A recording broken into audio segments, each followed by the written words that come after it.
In ancient Byzantium, the young Emperor Michael III was at the height of his power. Alongside him was Basilius, a man from humble origins who had risen through the ranks with Michael's help.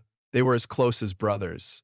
Michael had given Basilius everything: power, wealth, and influence, because he trusted him with his life. Basilius was more than just a friend. He was Michael's most trusted advisor. But one night, Basilius did the unthinkable. He betrayed Michael, killed him, and seized the throne for himself. At first glance, this law seems almost cynical. After all, we've been raised to believe that our friends are the people we can rely on the most, the ones who will always have our backs. Friends are supposed to be the pillars of support when everything else crumbles. But Greene challenges this notion, warning that it's precisely our closest friends who may end up betraying us when we least expect it. Friends, no matter how loyal, come with their own emotional baggage. They bring familiarity, shared experiences, and often personal agendas. As we rise in power, these agendas can shift. Friends may start feeling entitled to the fruits of your success or grow jealous of your newfound influence. It's not that they're always plotting against you consciously, but emotions such as envy, insecurity, and complacency can creep in over time. And before you know it, the very people you trust the most might start taking advantage of your goodwill. Consider Michael III and Basilius. Michael trusted Basilius completely, thinking their bond was unshakable. He made the critical mistake of assuming that because he had been generous to Basilius, his friend would never turn against him. But power changes people. It breeds ambition, and in Basilius's case, the desire for more power outweighed any sense of loyalty or friendship. This is why Greene advises caution when it comes to trusting friends in matters of power. When success and influence are at stake, friendships can become clouded by personal desires and shifting loyalties. Friends, who might once have been your allies, can easily become your downfall when they grow envious or feel like they deserve a bigger piece of the pie. But what about enemies? How can you ever trust someone who has openly opposed you? Greene argues that enemies, precisely because of their past hostility, can sometimes be even more reliable than friends.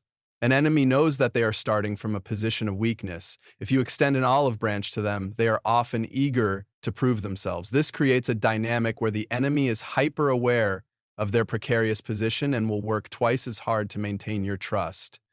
Enemies, by nature, have something to prove. They know they must work to earn your goodwill and rebuild their reputation. This effort often makes them more loyal than friends who may become complacent or entitled. The enemy knows their past misdeeds and is motivated to compensate for them by showing loyalty and dedication to your cause. In fact, by converting an enemy into an ally, you not only neutralize a threat, but also gain a powerful and motivated partner. The story of Julius Caesar and Brutus provides another striking example. Caesar trusted Brutus deeply, considering him almost like a son.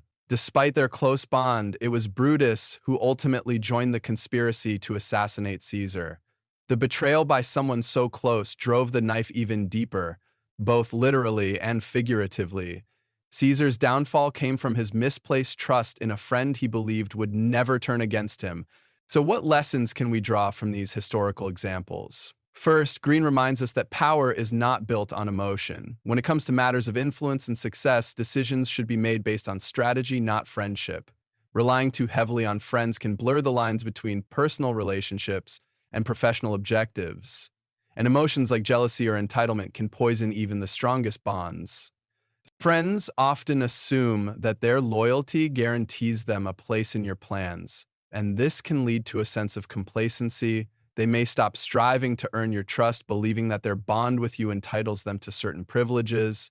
This attitude, as Greene explains, can be dangerous. Friends might not push themselves as hard to maintain their place in your inner circle because they feel secure in your favor. Enemies, on the other hand, approach things differently. They know they are not in your good graces and thus have to work diligently to prove their worth. This creates a powerful dynamic where enemies can become some of your most loyal allies precisely because they understand that they have something to prove. They aren't weighed down by the emotional baggage of friendship. They are focused solely on earning your trust and respect. Greene's second law doesn't suggest that we abandon our friendships altogether. Instead, it encourages us to think strategically about the people we surround ourselves with. Friendships, while valuable in many ways, should be treated cautiously in the realm of power. Emotion and personal loyalty can cloud judgment and create opportunities for betrayal. Conversely, learning how to use enemies to your advantage is a key strategy for maintaining power.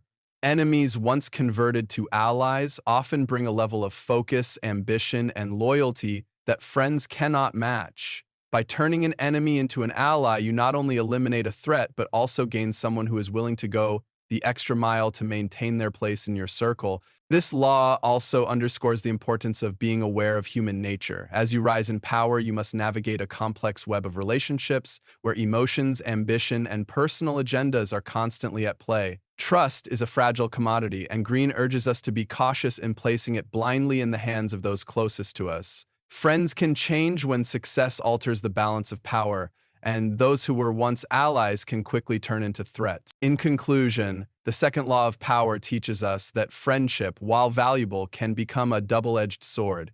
In the pursuit of power, emotions must be tempered by strategy. Trust your friends, but never too much.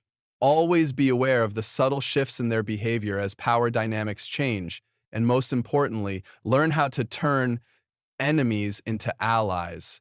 Enemies, when properly managed, can become some of your most valuable assets, providing a level of loyalty and dedication that friendship alone might not always guarantee. So the next time you find yourself leaning on a friend for support or dismissing an enemy out of hand, remember the lesson of Michael III and Basilius. Power is not just about trust, it's about understanding the motivations of those around you and using that knowledge to your advantage.